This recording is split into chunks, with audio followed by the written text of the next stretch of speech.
नमस्कार, news capital express देख रहे हैं आप और मैं हूं आपके साथ गुंजन। बुलेटिन की शुरुआत करेंगे बड़ी खबर के साथ। बता दें आपको कि इस बात की संतोष है कि जब मध्य प्रदेश में हम मिला था तो विरासत में वो एक पिछड़ा वर्ग और बीमारू मध्य प्रदेश मिला था और इससे लंबा सफर हमने विकास और प्रगति का तय किया। ये बात कही है, बता दें आपको कि पूर्व मुख्यमंत्री शिवराज सिंह चौहान ने। आगे उन्होंने प्रेस वार्ता कर काफी सारी जानकारी दी। एक सवाल सबके मन में है कि अब आपकी भूमिका क्या होनी है? एक कार्यकर्ता की भूमिका है मेरी। देखिए, जब आत्म केंद्रित होता है व्यक्ति तो उसको लगता है कि मैं कहाँ हूँ, लेकिन भारतीय जनता पार्टी में एक मिशन है, उसमें हर कार्यकर्ता के लिए कोई ना कोई काम है। तो जो भी पार्टी काम देगी वो काम मैं करूँगा। गड्ढों वाली सड़कों से शानदार हाईवे वाले सड़कों का प्रदेश मध्य प्रदेश बन गया। अंधेरों के घेरों से निकाल के उजालों की नई दुनिया में हम मध्य प्रदेश को लेके आए। कृषि के क्षेत्र में चमत्कार हुआ है, आप सब जानते हैं, मैं नहीं विशेषज्ञ कहते हैं। 159 लाख मीट्रिक टन से उत्पादन बढ़ के 619 लाख मीट्रिक टन हुआ। एग्रीकल्चर ग्रोथ मध्य प्रदेश की चमत्कृत करने वाली है और वही मध्य प्रदेश की आर्थिक प्रगति का फिर बड़ा कारण बनी। 11,000 रुपया पर कैपिटा इनकम से हम 1,40,000 रुपया तक लेके आ पाए। 71,000 करोड़ की जीएसडीपी को हम बढ़ा के आज 14 लाख करोड़ के पार ले गए। इंडस्ट्रियल ग्रोथ रेट भी हमारी 24% पहुंच गई। और सामान्य शब्दों में अगर मैं सोचता हूं तो भट्ट सुअर से हमारा सफ़र यहाँ शुरू हुआ था, उससे मेट्रो ट्रेन तक का सफ़र हमने तय किया। टपरे वाली आईटीआई से हम ग्लोबल स्किल पार्क तक पहुंचे। मेडिकल कॉलेज नए हो या सीएम राइज स्कूल हो, टूरिज्म के क्षेत्र में काम करना हो या सांस्कृतिक पुनरुत्थान का एक नया दौर प्रारंभ करना हो, जिसमें महाकाल महालोक से लेके देवी लोक और एकात्म धाम जैसे केंद्र स्थापित हुए, ये सारे काम मेरे मन को संतोष देते हैं और लगता है कि हम कुछ सार्थक कर पाए। विजय मामा ने कहा था कि मैं दिल्ली नहीं जाऊंगा, मामा दिल्ली नहीं जाएंगे। मैंने उस दिन, जब आपको ध्यान होगा, जो संदर्भ था वो ये था कि बाकी दिल्ली में है, आप दिल्ली जाएंगे क्या। एक बात मैं बड़ी विनम्रता के साथ कहता हूं कि अपने लिए कुछ मांगने जाने से बेहतर मैं मरना समझूंगा, वो मेरा काम नहीं है। और इसलिए मैंने कहा था मैं दिल्ली नहीं जाऊंगा। और आज जब मैं यहां से विदाई ले रहा हूं तो मुझे इस बात का संतोष है कि 2023 में फिर भारी बहुमत से भारतीय जनता पार्टी की सरकार बनी है। मेरा मन आनंद और संतोष से भरा हुआ है। लाखों कार्यकर्ताओं के परिश्रम से, प्रधानमंत्री जी के आशीर्वाद से, उनकी लोकप्रियता के कारण और केंद्र और राज्य की भी कल्याणकारी योजनाओं के कारण, जिसमें लाडली बहना का भी योगदान जबरदस्त है, ये सरकार बनी। लेकिन मेरे मन में संतोष है कि सरकार, भारी बहुमत वाली सरकार, जिसको 48.55% वोट मिले, अब तक के सबसे ज्यादा, वो सरकार बना के मैं जाऊंगा। और मुझे इस बात का भी संतोष है कि जब मध्य प्रदेश हमें मिला था विरासत में, तो एक पिछड़ा और बीमारू मध्य प्रदेश मिला था। एक लंबा सफर हमने विकास और प्रगति का तय किया और इन वर्षों में मैंने, मुझ में जितनी क्षमता थी, मुझ में जितना सामर्थ्य था, मैंने पूरा झोंक के अपने प्रदेश के लिए और जनता के कल्याण के लिए काम करने की कोशिश की। मैं अपनी क्षमताओं को अनंत नहीं मानता, लेकिन जितनी भी थी मुझ में, मैंने पूरी प्रामाणिकता, पूरी ईमानदारी, पूरे परिश्रम के साथ प्रदेश का विकास और अपने प्राणों से प्यारी जनता का कल्याण हो, इसमें अपने आप को झोंका कि मुख्यमंत्री श्री मोहन यादव जी के नेतृत्व में भारतीय जनता पार्टी की सरकार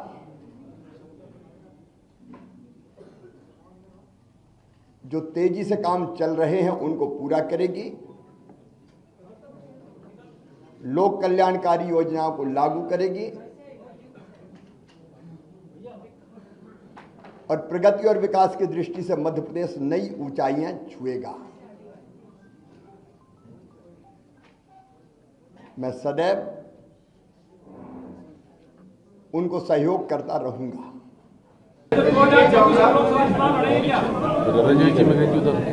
मेरे बारे में कोई भी फैसला मैं नहीं करता, ना कभी किया है, पहले भी कभी नहीं किया, आज भी नहीं किया और कल भी नहीं करूंगा, मेरी पार्टी करेगी। कल होगा शपथ ग्रहण समारोह, लाल परेड ग्राउंड पर होगा, जिसमें देश के प्रधानमंत्री नरेंद्र मोदी जी पधार रहे हैं। केंद्रीय गृह मंत्री, राष्ट्रीय अध्यक्ष, देश के तमाम बड़े नेता भी मौजूद रहेंगे।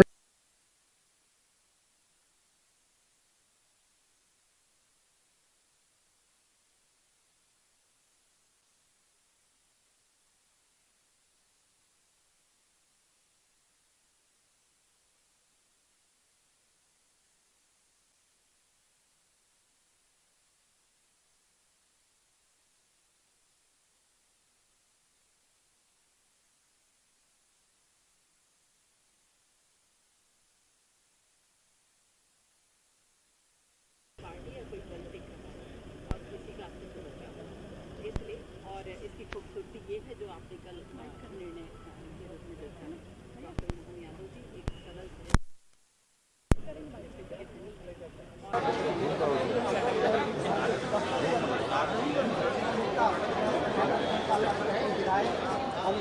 तरीके से बाबा महाकाल उज्जैन की नगरी से इस बार सीएम का चेहरा सामने आया है, क्या कहेंगे इसको? सभी ने स्वागत किया। विधायक दल की बैठक में पूर्व मुख्यमंत्री जी ने नाम का प्रस्ताव किया, सभी वरिष्ठ लोगों ने समर्थन किया और सभी विधायक साथियों ने उसका हर्ष ध्वनि के साथ स्वागत किया है।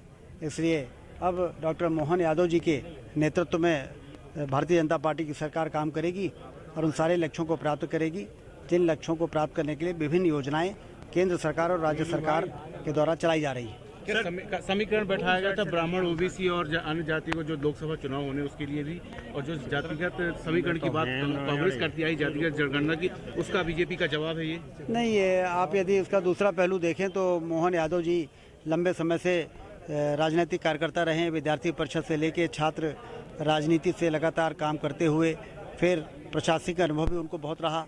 उज्जैन विकास प्राधिकरण के अध्यक्ष रहे, वो एमपी टूरिज्म बोर्ड के अध्यक्ष रहे हैं, वो विधायक रहे, मंत्री रहे हैं, तो उनकी उसी योग्यता पर ध्यान दीजिए और उनकी जो प्रशासनिक क्षमता है उसका मूल्यांकन करिए, तो फिर आप पाएंगे कि केंद्रीय नेतृत्व ने जो निर्णय किया है सोच समझ के किया है, दूर की सोच के किया है। एज ए डिप्टी सीएम आपकी क्या प्राथमिकताएं रहेंगी इस बार? मध्य प्रदेश को हिंदुस्तान का सबसे बेहतर राज्य बनाने के लिए विभिन्न प्रकार के जो काम अधोसंरचना के चल रहे हैं, जो सुधार, जो प्रशासनिक सुधार के चल रहे हैं, उस पर गति लाएंगे और डॉक्टर मोहन यादव जी के नेतृत्व में, माननीय मुख्यमंत्री जी के नेतृत्व में तेजी के साथ काम करेंगे, जिससे कि मध्य प्रदेश हिंदुस्तान का सबसे बेहतर राज्य बन जाए। सर, विंध्य क्षेत्र के लिए आपका भी काफ़ी योगदान माना जाता है, आपका बड़ा चेहरा है, तो विंध्य क्षेत्र के योगदान के लिए जिस तरीके से आपको डिप्टी सीएम का पद दिया गया, क्या कुछ कार्य रहेगा उसके विकास के लिए? विंध्य क्षेत्र तेजी के साथ विकास की दिशा में आगे बढ़ा है और विंध्य क्षेत्र की जनता ने न सिर्फ विकास की अपेक्षा की, बल्कि विकास होने के बाद भरपूर आशीर्वाद भी दिया है। 2018 के चुनाव में देखिए आप, विंध्य में 30 में से 24 सीटें भारतीय जनता पार्टी की झोली में डाली विंध्य की जनता ने, और इस बार तो 30 में से 25 सीटें डाली। लोग कहते थे सीटें कम हो जाएंगी, मैं हमेशा कहता था 1-2 सीटें बढ़ जाएंगी, और बढ़ गई। तो विंध्य में विकास तेजी के साथ आगे बढ़ा है और आने वाले वर्षों में और बढ़ेगा, और विंध्य क्षेत्र को भी हम हिंदुस्तान का सबसे समृद्धशाली इलाका बनाने का जो अभियान है उसको पूरा करेंगे। सर, कल शपथ ग्रहण समारोह में पीएम मोदी भी आएंगे बताया जा रहा है। हाँ, आने की संभावना है, आने की संभावना है। उनकी कुछ तैयारियां कुछ खास विस्तार सहित कल जो है शपथ ग्रहण समारोह भी रखा गया है। नहीं, अच्छा है ना, शपथ ग्रहण समारोह होगा। हमारे देश के यशस्वी नेता, प्रधानमंत्री, हम सबके नेता माननीय नरेंद्र मोदी जी कल आएंगे, तो हम सबके लिए गौरव का विषय है कि उनके नेतृत्व में मध्य प्रदेश में भारतीय जनता पार्टी की सरकार बनी। सर, लगातार बड़े नेता जो हैं वो अब मोहन यादव जी से मिलने आ रहे हैं। आज नरोत्तम मिश्रा जी भी पहुंचे हैं और कमलनाथ भी पहुंचे हैं। तो मुख्यमंत्री हैं तो सभी लोग मिलने जाएंगे। वो मुख्यमंत्री हैं, हमारे नेता हैं, तो सभी जाएंगे। बड़े नेताओं को स्थान देने को लेकर चुनौती है। नहीं, ये सब सारी चीजें पार्टी तय करती है। जो पार्टी और जो सीएम तय करेंगे वो होगा। सर, इस प्रदेश में डिप्टी सीएम को लेकर के भी पैंतरा आजमाया गया है। नहीं, देखिए, जो भी निर्णय हुए हैं वो सब जन कल्याण की दिशा में, पार्टी की दिशा में, सब बातों पर विचार करके निर्णय। सर, कमलनाथ एक बार फिर से नई रणनीति बनाने जा रहे हैं। इंदौर से 5 कार्यवाहक उन्होंने बना दिए हैं। सर, कोई रणनीति बनाते रहे, प्रचंड लहर मोदी जी की है और इस बार 400 सीटें हम लोग लोकसभा में जीतेंगे। कहना चाह रही हूँ कि सरल सहज व्यक्तित्व के धनी एक सामान्य कार्यकर्ता को आज प्रदेश के नेतृत्व को संभालने के लिए मौका मिला है और मैं देश के नेतृत्व का आभार करती हूँ, आदरणीय प्रधानमंत्री नरेंद्र मोदी जी का आभार करती हूँ, हमारे पूरे वरिष्ठ संगठक का आभार करती हूँ कि भारतीय जनता पार्टी की इस खूबसूरती को, इस स्वरूप को, इस सच्चाई को बरकरार रखा है। भारतीय जनता पार्टी जो कहती है और वही होता है। ये आप मंत्रिमंडल में महिलाओं को कुछ ये इस पे मैं कुछ नहीं कहना चाहूंगी। देखिए, ये भारतीय जनता पार्टी का, हमारे दल का निर्णय है और जो दल निर्णय करेगा वो हम सब शपथ ग्रहण के लिए आप सभी आमंत्रित हैं शपथ ग्रहण के लिए। और भारतीय जनता प्रदेश के नए मुख्यमंत्री डॉक्टर मोहन यादव जी ने आज डॉक्टर नरोत्तम मिश्रा जी और उनके निवास पर सौजन्य भेंट की। बता दें आपको कि भारतीय जनता पार्टी के प्रदेश अध्यक्ष व सांसद विष्णुदत्त शर्मा एवं प्रदेश संगठन महामंत्री हितानंद शर्मा ने मंगलवार को लाल परेड मैदान पहुंचकर शपथ ग्रहण समारोह की तैयारियों का जायजा लिया।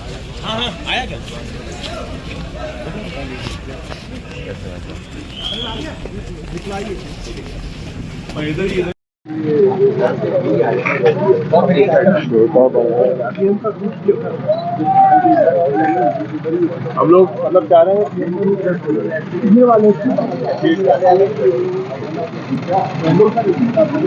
आज बस ये रास्ता हम लोग हमारे आने वाले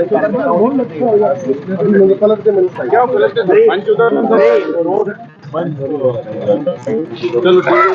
चलो हमें रास्ता ये के पीछे वाला रास्ता इसका उपयोग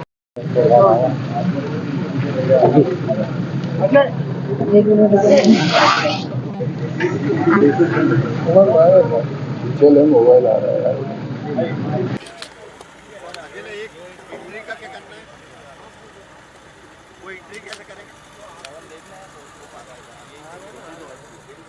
अभी चल रही हैं और कल जी थोड़ा नीचे करना, मुंह पे आ रहा है। मोतीलाल नेहरू स्टेडियम जो है यहाँ पर तो शपथ ग्रहण की व्यापक तैयारियों के साथ ऐतिहासिक शपथ ग्रहण होगा और माननीय प्रधानमंत्री जी, माननीय गृह मंत्री जी, माननीय राष्ट्रीय अध्यक्ष जी और भारतीय जनता पार्टी का हमारा जो वरिष्ठ नेतृत्व है उनकी उपस्थिति में ऐतिहासिक शपथ ग्रहण समारोह होगा और उसकी तैयारियां अभी हम सब लोग भी देखने के लिए आए। कितने लोग देखिए, अब इसमें तो कार्यकर्ता है और बड़ी संख्या में कार्यकर्ता, आपको पता है कार्यकर्ता महाकुंभ में 10 लाख लोग होते हैं, लेकिन अभी उतना चूँकि कार्यक्रम है और कल ही कार्यक्रम है, इसलिए बड़ी संख्या में कार्यकर्ता शपथ ग्रहण समारोह। सर, मोदी जी के अलावा और कौन कौन आ रहे हैं बड़े नेता? प्रधानमंत्री जी पधार रहे हैं, उनका हृदय से स्वागत है। उन्हीं के नेतृत्व में मध्य प्रदेश को ऐतिहासिक विजय मिली है। देश के गृह मंत्री माननीय अमित शाह जी, जिनकी कुशल रणनीति में हमें ऐतिहासिक विजय प्राप्त हुई है, तो वहीं भारतीय जनता पार्टी के सम्मानीय राष्ट्रीय अध्यक्ष जेपी नड्डा जी, जिनके मार्गदर्शन में मध्य प्रदेश आज ऐतिहासिक बहुमत की सरकार बना करके मध्य प्रदेश को नेतृत्व दे रहा है। तो इसलिए कल हमारे नव निर्वाचित मुख्यमंत्री आदरणीय मोहन यादव जी और उनका कल शपथ ग्रहण समारोह होगा। माननीय प्रधानमंत्री जी उपस्थित रहे। जबलपुर में लोगों को पक्की सड़क, नाली एवं बिजली जैसी सुविधाएं देने का वादा कर बिल्डरों द्वारा लोगों को मकान बेच दिए गए, जहां पर स्थानीय लोगों ने बिल्डरों के खिलाफ आज सोमवार को पुतला दहन कर मशाल जुलूस निकाला। वहीं इस संबंध में क्षेत्र के मोहम्मद हुसैन ने बताया कि बिल्डरों द्वारा क्षेत्रीय लोगों को ये कहकर मकान एवं प्लॉट बेचे जा रहे थे कि जल्द ही उनके क्षेत्र में पक्की सड़क, नाली एवं बिजली उपलब्ध कराई जाएगी, परंतु कई माह गुजरने के बाद भी क्षेत्र की हालत जस की तस है।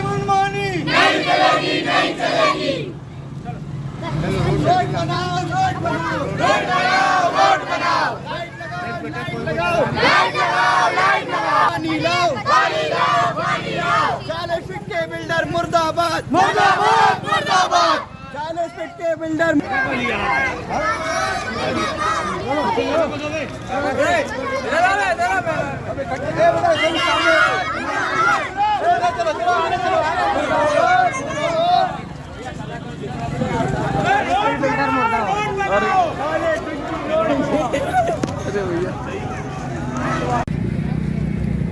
आज 40 फीट के कॉलोनी के तमाम लोगों ने 40 फीट में रोड, बिजली, नाली की समस्याओं को लेकर आज कॉलोनी के तमाम लोगों ने बिल्डरों के खिलाफ का प्रदर्शन किया। मूल सुविधा के नाम पे कुछ भी नहीं मिला। इसके कारण आक्रोशित कॉलोनी के लोगों ने बिल्डरों का पुतला दहन किया। आज पुतला दहन करके विरोध प्रदर्शन किया। कल प्रशासन के पास जाके अपनी मांग रखेंगे। नाम बता दें। मोहम्मद हुसैन। गौरा बाजार थाना क्षेत्र अंतर्गत बिलहरी में सड़क हादसे में युवक की उपचार के दौरान मौत हो गई। वहीं पुलिस ने मामले की जानकारी देते हुए बताया कि ऋषि रेसिडेंसी निवासी रजत पटेल अपनी एक्टिवा वाहन से अपने घर लौट रहा था। इसी दौरान जैसे ही वह बिलहरी पहुंचा, युवक की तेज रफ्तार एक्टिवा वाहन सड़क पर लगे डिवाइडर से टकरा गई, जिसके चलते रजत पटेल का सिर डिवाइडर से टकरा गया।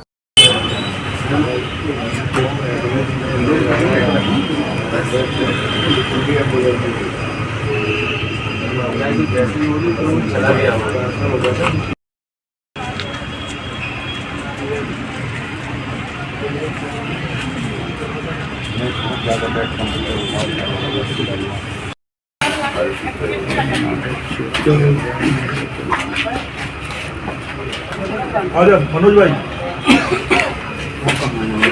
मनोज सर्वर भी है। हाँ, अब कल दिनांक 12/12/23 के 12:45 बजे मैं रात्रि चेक गश्त अधिकारी था। उस दौरान मुझे कजरवाड़ा पहुंचा ही था कि सूचना प्राप्त हुई कि व्यक्ति फूड TTR के सामने रोड के किनारे पड़ा हुआ है। मैं तत्काल वहां से आया तो आकर के देखा वो व्यक्ति की स्कूटर डिवाइडर से टकरा करके और दूर जाकर पड़ी। वो व्यक्ति रोड के किनारे पड़ा हुआ था। तत्काल उसका जो मोबाइल था, मोबाइल के आधार पर उसके पिताजी का फ़ोन आया। तत्काल जो है उसको लेकर के पिताजी आए और फिर इसके बाद में पूरा घटनाक्रम देखने के बाद उसको लेकर के मेडिकल चेकअप कराने के लिए आए। डॉक्टर प्रदीप मरकाम साहब ने वो चेक किए, ECG किए और चेक करने के पश्चात नंबर घोषित कर दिए। फिर इसके बाद उसका शव मेडिकल की मरचुरी में रखा हुआ है, जो पंचनामा कार्रवाई के लिए आज उपस्थित आए। कहाँ के रहने वाले हैं? ये प्रथम रेसिडेंसी बिलहरी के रहने वाले हैं। रजत पटेल है मृतक का नाम बता दीजिए। जय उर्फ रजत पटेल, उम्र 26 साल, निवासी मकान नंबर 34 प्रथम रेसिडेंसी बिलहरी, थाना गोरा बाजार, जिला जबलपुर का रहने वाला। जबलपुर सरस्वती शिशु मंदिर के विद्यार्थियों ने पिछले दिनों गुजरात में आयोजित तीर अंदाजी प्रतियोगिता में पुरस्कार प्राप्त किया है। गुजरात से जबलपुर लौटने पर लोगों ने विजयी विद्यार्थियों का गर्मजोशी से स्वागत किया। सरस्वती स्कूल में पढ़ने वाले अर्पणा पटेल ने इस प्रतियोगिता में सिल्वर मेडल जीता है। वहीं जीत का पूरा श्रेय अर्पणा ने अपने गुरु सचिन पटेल को दिया है। इधर खिलाड़ियों को कोच सचिन का कहना है कि सिल्वर और ब्रॉन्ज मेडल जीतने पर बधाई देते हुए कहा कि इस प्रतियोगिता में विजयी खिलाड़ी लगातार कड़ी मेहनत कर स्कूल और प्रदेश का नाम रोशन कर रहे हैं।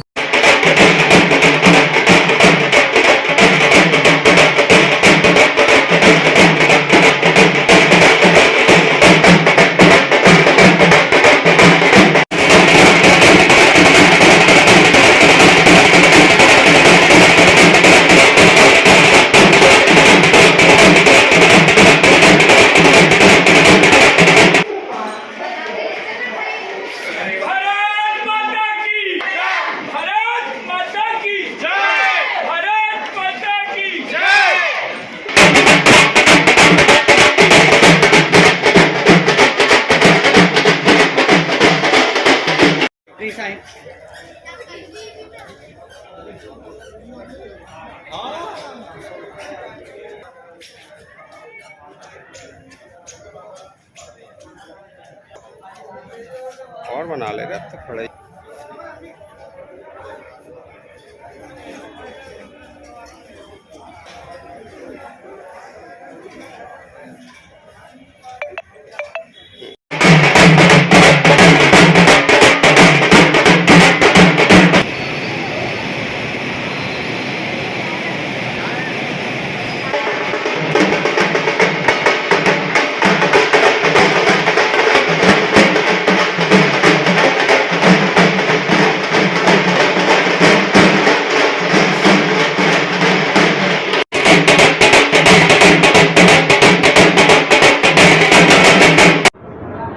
बताएं, आज जो आपका स्टूडेंट जो खेल जीत करके आया है, कैसा लग रहा है आपको और किस प्रकार से आपके द्वारा तैयारी है? हमें बहुत अच्छा लग रहा है। आज हमारी पूरी टीम आई हुई है बच्ची का स्वागत करने के लिए। ये दिन रात हमारे यहाँ पे मतलब 6 से 7 घंटे प्रैक्टिस करती है और आज 3 से 4 साल की मेहनत के बाद में अर्पणा पटेल का SGFI नेशनल में इसके 2 मेडल आए हैं, सिल्वर और ब्रॉन्ज मेडल। हमारी aim for success archery academy में ये मॉर्निंग और इवनिंग दोनों टाइम पे प्रैक्टिस करती है। किस खेल की तैयारी से जीत करके आए हैं और कौन सी ब्रांच? ये इंडियन राउंड कैटेगरी में इन्होंने प्रैक्टिस की है और तीरंदाजी खेल में इन्होंने नेशनल में सिल्वर मेडल और ब्रॉन्ज मेडल जीता है। जी, आपका नाम? मेरा नाम सचिन पटेल है और अभी बच्ची अभी Saraswati higher secondary school Adhartal में पढ़ाई कर रही है, 12th क्लास में।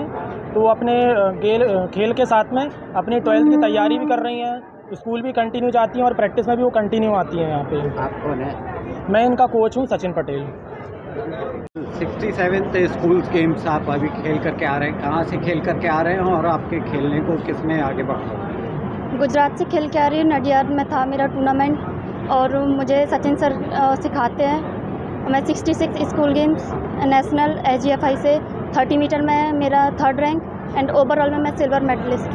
कैसा लग रहा है? और बहुत अच्छा लग रहा है। सरस्वती स्कूल में मैं पढ़ती हूँ, आधारताल में। कौन सी ब्रांच की तरफ? आधारताल ब्रांच से। किसको अपना श्रेय देते हैं खेल का? किसको अपना श्रेय मानते हैं? सचिन सर को। मैं aim for success archery academy में प्रैक्टिस करती हूँ, मुझे सचिन सर सिखाते हैं। Very good. आप बताइए। कोच मेरा आपका नाम? अर्पणा पटेल।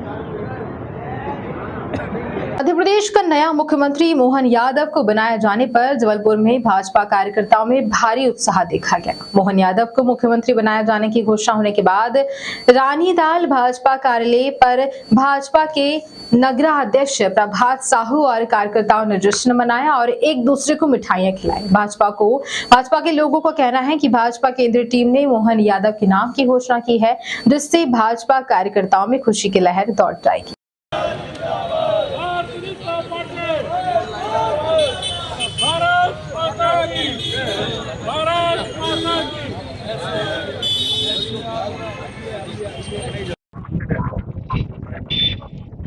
भाई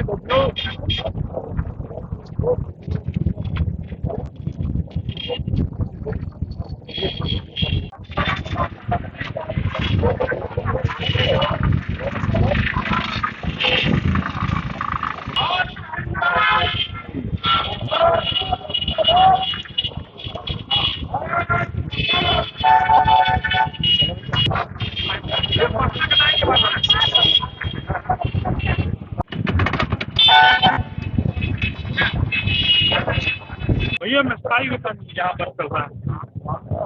निश्चित रूप से हम सब कार्यकर्ताओं ने खुशी की बात है कि पिछले दिनों चुनाव में भारतीय जनता पार्टी के कार्यकर्ताओं ने जो अथक मेहनत जो प्रयास किया, उसके परिणाम स्वरूप मध्य प्रदेश में भारतीय जनता पार्टी का एक बड़ा स्वरूप सामने आया और बहुमत के साथ भारतीय जनता पार्टी की सरकार बनी। मैं केंद्रीय नेतृत्व का हृदय से आभार व्यक्त करता हूँ, संगठन का हृदय से आभार व्यक्त करता हूँ और मुझे खुशी इस बात की है कि व्यक्तिगत रूप से मुझे मोहन यादव जी के साथ काम करने का अवसर युवा मोर्चा के समय 1993 में मिला था। मुझे पूरा विश्वास है कि उनके नेतृत्व में आने वाले समय में मध्य प्रदेश जो विकास की गाथा, जो इबारत माननीय शिवराज जी ने लिखी है, उस इबारत को और तेज गति से आगे बढ़ाएंगे, जन जन तक मध्य प्रदेश की और केंद्र सरकार की योजनाओं को नीचे तक ले जाएंगे। मुझे पूरा विश्वास है कि आने वाले समय में 2024 में भारतीय जनता पार्टी जब लोकसभा चुनाव उतरेगी तो उनके नेतृत्व हम पूरे बहुमत के साथ फिर से जीत के आएंगे। इसे माना जाए कि 2024 का जो रोड मैप है बीजेपी का, इसका ये पहला कदम बिल्कुल निश्चित रूप से प्रदेश के केंद्रीय नेतृत्व ने जो तय किया है तो बहुत सोच समझ के हमारे माननीय मोदी जी, माननीय अमित शाह जी, राष्ट्रीय अध्यक्ष माननीय नड्डा जी, तमाम हमारे जो राष्ट्रीय नेता हैं, उन्होंने विचार मंथन किया होगा। 2024 को ध्यान में रखकर निर्णय हुआ था, तो मुझे पूरा विश्वास है कि उनके निर्णय को हम सब कार्यकर्ता आगे बढ़ाने का प्रयास करेंगे। आपको ढेर सारी शुभकामनाएं। धन्यवाद।